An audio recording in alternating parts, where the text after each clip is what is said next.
ഏറ്റവും കൂടുതൽ നേരം കണ്ണിങ്ങനെ എടുത്തിട്ട് എനിക്കിത് പ്രോപ്പർ ആണോ അല്ല അങ്ങനെ പഠിക്കാനുള്ള ത്വര ഭയങ്കര കൂടുതൽ സുരഭിക്കായിരുന്നു. ഇതില്ലെങ്കിൽ ആൾക്കാർ കാണുമ്പോൾ മനസ്സിലാവൂലേ നമുക്കിത് അറിയില്ല എന്ന്. അങ്ങനെ ഇതിങ്ങനെ നടക്കുന്നു, ഇങ്ങനെ എടുക്കുന്നു, അങ്ങനെയൊക്കെ കൂടുതൽ നമ്മള് ക്യാരക്ടറായിട്ട് നടക്കുന്നു, ഇങ്ങനെയൊക്കെ ഐ മീൻ ജോക്സ് അപ്പാർട്ട് അതിനൊക്കെ ട്രൈ ചെയ്തു. എല്ലാരും എഫേർട്ട് ഇട്ടു. പക്ഷെ പെട്ടെന്ന് ഓർമ്മ വരുന്നു. റിപ്പീറ്റഡ് ടേക്ക് പോയൊരു ഷോട്ട് ഏതായിരുന്നു ആ ഒരു സിനിമയ്ക്കകത്തെ? എൻ്റെ ഒരു ഷോട്ട് എന്തോ ഒരു റിക്കോഷി ഷോട്ട് എന്നെന്തോ പറയുന്നത്, എൻ്റെ തൊട്ട് മുമ്പ് ഉള്ളൊരു ഷോട്ടിൽ ഞാൻ കണ്ണടച്ചിട്ട് ഗൺ ഷോട്ടിൽ. അപ്പം ഞാൻ വിചാരിച്ചു ഞാൻ കാരണം ഈ ഷോട്ട് പോയല്ലോ എന്ന് വിചാരിച്ചിട്ട് നേരെ അവിടെ ചെന്ന് നോക്കുമ്പോൾ കാണാം പോത്തേട്ടൻ ഭയങ്കരമായിട്ട് ഞെട്ടിയിട്ടുണ്ട്. അപ്പം 2 ആക്ടേഴ്സും അതിനകത്ത് ഇതാക്കി. അപ്പം നമ്മൾ ഒന്നുകൂടെ പോയി. തോക്ക് പിടിക്കുമ്പോൾ തെറ്റിക്കുന്ന ആളാരായിരുന്നു? എപ്പോഴും ഇതെടുക്കാൻ വന്നു പക്ഷെ പിടിച്ചത് തെറ്റാടാ, അങ്ങനെ ആരുടെയും ആഷിക്കേട്ടൻ ഇടയ്ക്കിടയ്ക്ക് പറഞ്ഞോ? അങ്ങനെ എനിക്ക് പെട്ടെന്ന് ആരെയും അങ്ങനെ ഓർമ്മ വരുന്നില്ല. ഏകദേശം എല്ലാവരും എനിക്കൊന്ന് ദർശനയാണ് അതിലെ ഏറ്റവും വെയിറ്റ് കുറഞ്ഞ തോക്കെടുത്തിട്ട്. ഐ മീൻ തോക്കെടുത്തിട്ട് പക്ഷെ ഭയങ്കര ഷാർപ്പാണല്ലോ ഐസും കാര്യങ്ങളൊക്കെ. അപ്പം ദശപ്ര പൊളിച്ചില്ലേ? പൊളിയായിരുന്നു.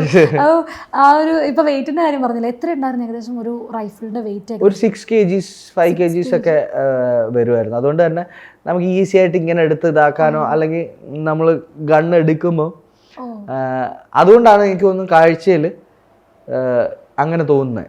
ഇപ്പോൾ ഇത് തെർമോക്കോളോ അല്ലെങ്കിൽ അങ്ങനത്തെ എന്തെങ്കിലുമൊക്കെ പരിപാടി വെച്ചിട്ട് ബാക്കി വെയിറ്റ് അഭിനയിക്കണ്ട. ഒരു ഒറിജിനൽ തോക്കിന്റെ സംഭവം അതേ വെയിറ്റ് അതേ എഫേർട്ട് ഇട്ടാലേ അത് പൊങ്ങുള്ളൂ. രാവിലെ വന്ന് തോക്കെടുക്കാൻ തന്നെ എക്സസൈസ് ഒന്നും വേണ്ടായിരുന്നു. എത്ര തോക്ക് ഉപയോഗിച്ചാണ് ഏകദേശം റൈഫിൾ ക്ലബിൽ? ഒരുവിധമുള്ള എല്ലാ ക്യാരക്ടേഴ്സും തോക്കെടുത്തിട്ടുണ്ട്. അപ്പൊ അതുകൊണ്ട് എത്ര തോക്കെന്ന് ചോദിച്ചു കഴിഞ്ഞാൽ അതിലെ ക്യാരക്ടേഴ്സിന്റെ എത്ര എണ്ണം ഉണ്ടോ അത്രയധികം. ആരായിരുന്നു സ്റ്റൈലിഷ് ഷൂട്ടർ അറിയപ്പെടുന്ന ഒരാള് ഒരു ലൊക്കേഷനില്? സ്റ്റൈല് പഠിക്കലാണ് നമ്മൾ ചെയ്തോണ്ടിരുന്നത്. മാൻ ഇതല്ലാതെ എന്ത് ചെയ്യും, ഇങ്ങനെ എടുക്കുവോ അങ്ങനെ എടുക്കുവോ. അപ്പം പുള്ളി ചിലപ്പം മിലൻ ചിലപ്പം ഇങ്ങനെ തോക്കെടുക്കാൻ സാധ്യതയുണ്ട്, അങ്ങനെ തോക്കെടുക്കാൻ സാധ്യതയുണ്ട്. എനിക്കൊന്നും മാംഗോ ഒക്കെ പെട്ടെന്ന് ക്യാച്ച് ചെയ്ത ഉണ്ണിമായ ഒക്കെ വളരെ പെട്ടെന്ന് ഇത് ക്യാച്ച് ചെയ്ത ആളാണ്. എനിക്ക് തോന്നുന്നു റൈഫിൾ ക്ലബില് വിളിച്ച് മാംഗോ അങ്ങനെയൊക്കെ തന്നെ പുറത്തേക്ക് വരും. മാംഗോ എന്ന് വിളിക്കുന്ന മാംഗോക്ക് ഇഷ്ടമാണ്, കുഴപ്പമില്ല. മാംഗോ കേൾക്കുന്നുണ്ടല്ലോ എന്നൊക്കെ. അപ്പം ഇപ്പൊ പറഞ്ഞു കളിയാക്കലുകളൊക്കെ ആയിരുന്നു ലൊക്കേഷനിൽ. കളിയാക്കലുകളല്ല, അങ്ങോട്ടും ഇങ്ങോട്ടും നിങ്ങളൊരു ഭയങ്കര ഒരു ബോണ്ടിങ് ആയിരുന്നു. അപ്പൊ അതിലൊരു സീൻ ഉണ്ടായിരുന്നു, അതായത് സെക്രട്ടറി ആവരാൻ കാട്ടിലേക്ക് പോകുന്നൊരു സീനില് നാത്തൂമാര് തമ്മിലുള്ള കളിയാക്കല്, കൊഞ്ഞനം കുത്തല്. അത് നമ്മുടെ സിനിമകളിലൊന്നും അങ്ങനത്തെ സീനുകൾ ഇതൊക്കെ സ്പോട്ടായിരുന്നോ അതോ?